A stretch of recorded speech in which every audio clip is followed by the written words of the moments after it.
guys, balik lagi bareng aku Intan di Learning Journal pertemuan ketiga. Kali ini aku bakal mengulas nih sedikit pembelajaran di mata kuliah penulisan berita dan artikel yang telah dilaksanakan pada minggu lalu. Penasaran kan? Simak terus ya. Jadi guys, di minggu lalu itu kita udah ngebahas tentang berita dan juga tentang artikel. Nah, di minggu lalu itu kan kita udah mulai presentasi per kelompok ya. Di minggu lalu kita udah mulai presentasi dari kelompok 1. Dan materi kelompok 1 itu tentang berita dan juga tentang artikel, atau kayak lebih rincinya mengenal berita dan juga artikel. Apa sih itu berita? Jadi guys, berita itu adalah suatu peristiwa atau kejadian yang terbaru atau faktual. Jadi dia berita-berita terbaru yang lagi booming-booming, yang lagi hot-hotnya gitu.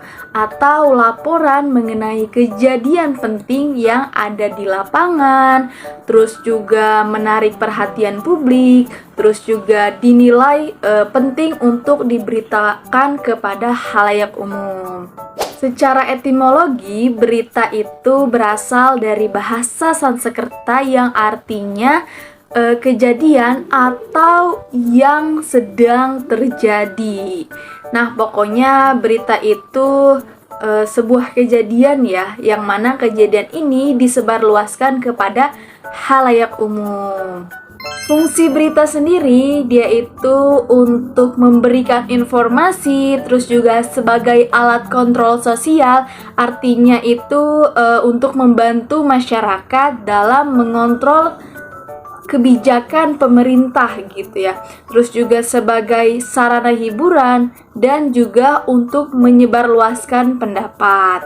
Dan untuk jenis-jenis berita sendiri itu ada 4 ya guys.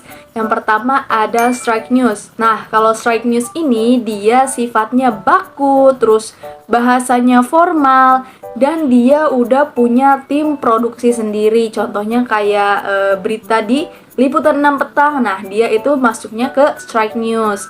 Nah, yang kedua itu ada yang namanya soft news. Kalau soft news ini ibaratnya kayak kebalikan dari strike news tadi.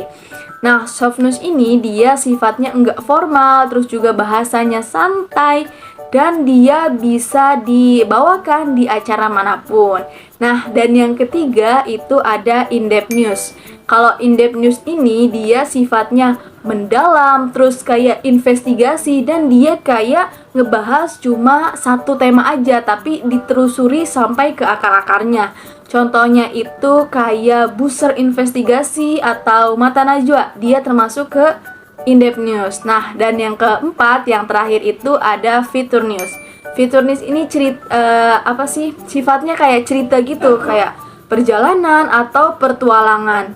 Nah, contoh dari feature news sendiri itu kayak programnya Si Bolang, terus kayak My Trip My Adventure. Nah, dia itu termasuknya ke feature news karena dia sebuah cerita atau sebuah petualangan. Nah, untuk ciri-ciri berita sendiri itu ada berbagai macam ya. Di antaranya dia harus bersifat aktual dan faktual. Terus juga harus mengandung unsur 5W+1H. Terus juga disusun secara kronologis. Pokoknya dari awal kejadian sampai akhir kejadian. Terus sifatnya juga harus singkat, padat, dan yang terpenting adalah jelas, dimana publik ini mengerti tentang berita yang kita sajikan. Nah, kita juga ngebahas nih tentang artikel. Apa sih itu artikel? Untuk artikel sendiri, dia adalah sebuah karangan faktual secara lengkap dengan panjang yang tertentu. Nah, artikel ini dibuat untuk dipublish di media daring atau di media cetak. Tujuannya sendiri adalah untuk menyampaikan gagasan dari fakta-fakta yang dapat meyakinkan, mendidik, juga menghibur si pembaca artikel. Nah, dan untuk jenis-jenis artikel itu terbagi menjadi 2. Ada yang berdasarkan penulisannya dan ada yang berdasarkan fungsinya. Untuk yang berdasarkan penulisannya itu terbagi menjadi dua, ada artikel redaksi dan juga artikel umum.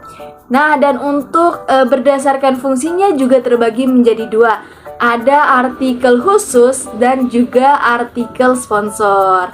Itu masing-masing dari jenis-jenis artikel. Dan untuk ciri-ciri artikel sendiri, dia punya beberapa ciri nih teman-teman. Di antaranya kayak informatif. Informatif ini artinya dia menyampaikan informasi-informasi yang relevan dan juga bermanfaat untuk para pembacanya. Terus juga cirinya terstruktur, jadi udah terorganisir nih, mana judulnya, mana pendahuluannya, mana isinya, dan mana kesimpulannya. Terus juga dia punya ciri-ciri harus mempunyai fakta dan data yang jelas gitu. Terus juga bahasa yang digunakan dalam artikel ini dia harus mudah dipahami dan juga mudah dibaca oleh para pembacanya. Dan yang terakhir itu dia harus memiliki judul atau tema yang sangat menarik untuk dibaca oleh para pembaca. Mungkin itu aja teman-teman pembahasan kita di Learning Journal kali ini. Kali ini juga Intan mau mengucapkan selamat menunaikan ibadah puasa. Semoga kita semua diberikan kesehatan dalam menjalankan ibadah di bulan suci Ramadan ini.